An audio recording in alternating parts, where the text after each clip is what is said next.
रीवा जिले में भ्रष्टाचार के पन्नों में सरकार की बहुआयामी नल जल योजना का अध्याय भी अब शुरू हो गया है।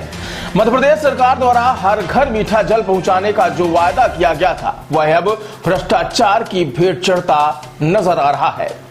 रीवा जिले में इस योजना में कुछ इस तरह के भ्रष्टाचार हुए कि इसकी गूंज पूरे मध्य प्रदेश में सुनाई देने लगी। बीते दिवस मंगलवार को राजनिवास में हुई बैठक में संविदाकारों ने कार्यपालन यंत्री पर विभिन्न तरह से कमीशन मांगने का खुला आरोप लगाया था। मामला यहां तक बिगड़ा कि भ्रष्टाचार की शिकायत उप मुख्यमंत्री तक पहुंची, लेकिन मध्यस्थता करने उनके निज सचिव राजनिवास पहुंचे थे।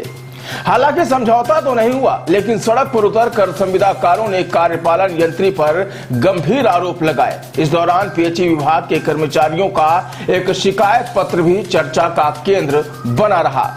बता दें कि इस योजना में ग्रामीण क्षेत्रों की हकीकत यह है कि यहाँ नल तो है, लेकिन जल की जगह हवा दे रहे हैं। और तो और पानी की टंकी तो है, लेकिन टंकी में पानी नहीं है। पता चला कि जो संविदाकार भ्रष्टाचार का शोर मचा रहे हैं, उनके ऊपर ही भ्रष्टाचार के आरोप लग चुके हैं।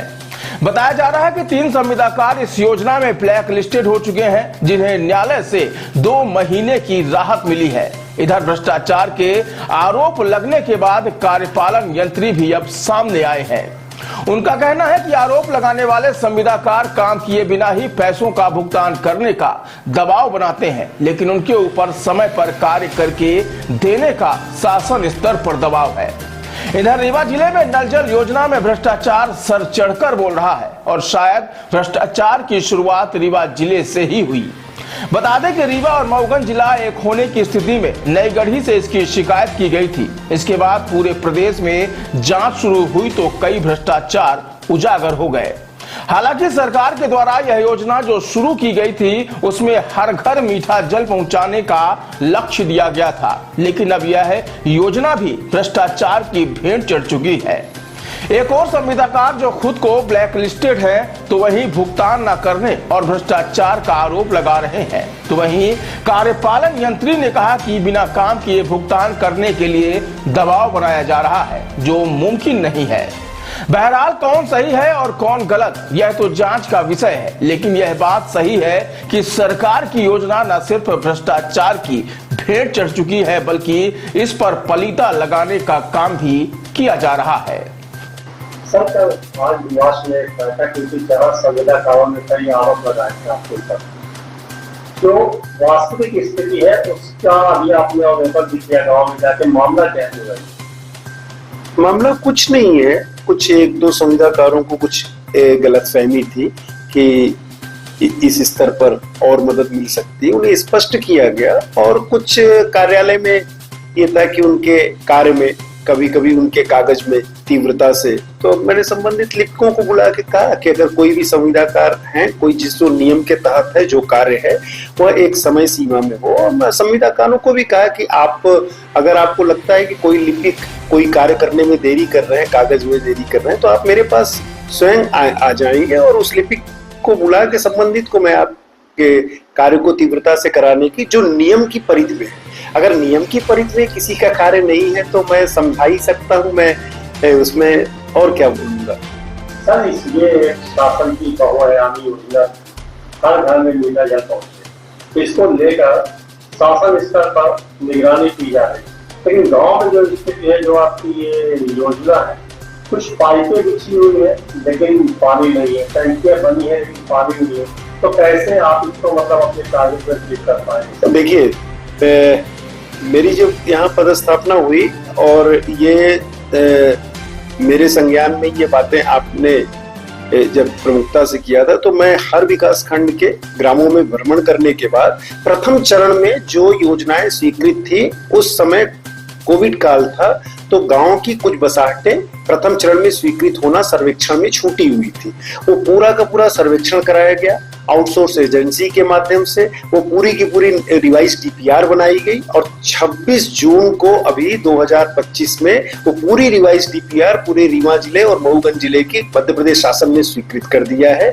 जिस ग्राम की जो बसाहटें छूटी थी वो समाहित हो गई हैं और 31 दिसंबर तक वहां पे जो स्वीकृत पुनरीक्षित कार्य किए गए हैं उनको कराने की सीमा रखी गई है और हम जनवरी, फरवरी, मार्च में उनका ट्रायल रन करके पूरी तरह ग्राम पंचायतों को हस्तांतरित करने का लक्ष्य रख के कार्य कर रहे हैं और कार्य पूरा हो जाएगा। जो संविदा कार्य किए बिना पैसा ले चुके हैं, कुछ संविदा कार्य यहाँ से ब्लैक लिस्टेड भी हो चुके हैं, तो इनका जो कार्य करने का तरीका था या फिर पूर्ण नहीं किया, इनके ऊपर क्या कार्रवाई की जाए?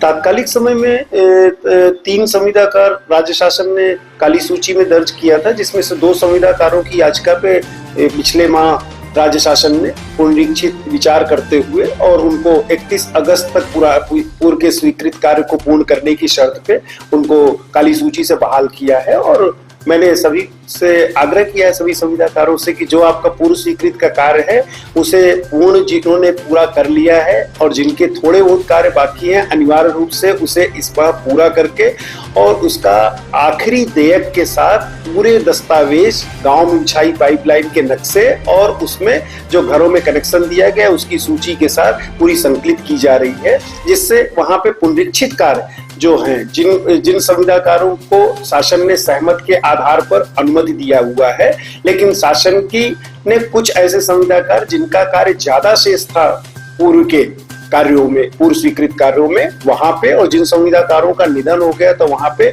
निविदा की प्रक्रिया भी किया गया है। तो इन समस्त कार्यों को एक समय सीमा निर्धारित की गई है और वो समय सीमा में कार्य पूर्ण कराने का पूरा प्रयास किया जा रहा है, लक्षित करके वो होगा। सर, मेरा काम के लिए यहाँ से भुगतान हुए हैं, ऐसी भी बात आई है, तो इनकी क्या कार्रवाई? ऐसा कोई प्रकरण मेरे संज्ञान में स्पष्टता नहीं आया है। शिकायतें जरूर लोगों ने किया है, परंतु ऐसा कोई प्रकरण यदि इस आखिरी देयक बनाने में संज्ञान में आता है तो उस पर अनुबंध के अनुसार जो कार्रवाई है वो क्या कहते हैं, नियमानुसार वो पूरी कार्रवाई की जाएगी। ऐसा तो नहीं कि उसी मामले को दबाने के लिए आपके ऊपर दबाव बनाया जाना? देखिए, शासन की नीति और शासन के आदेशों के परिपालन में इस तरह की परिस्थितियां निर्मित होती हैं कि अगर मेरे पास के जल जीवन मिशन में रीवा जिले में 48 ठेकेदार काम कर रहे हैं, रीवा और मोहगंज जिले में, अब उस 48 ठेकेदार में अगर 4-5 संविदाकारों के कार्य अगर नहीं पूरे हैं और उन पे दबाव ज्यादा बना, तो यह शासन की आदेशानुसार है। कोई व्यक्तिगत किसी से कोई द्वेष का प्रश्न ही नहीं उठता है। मेरे ऊपर दबाव क्या, शासन का आदेश है, मैं तो शासन का आदेश के परिपालन के लिए कटिबद्ध हूं, तो मुझे तो आदेश तो परिपालन करना पड़ेगा और समय सीमा में परिपालन करना पड़ेगा।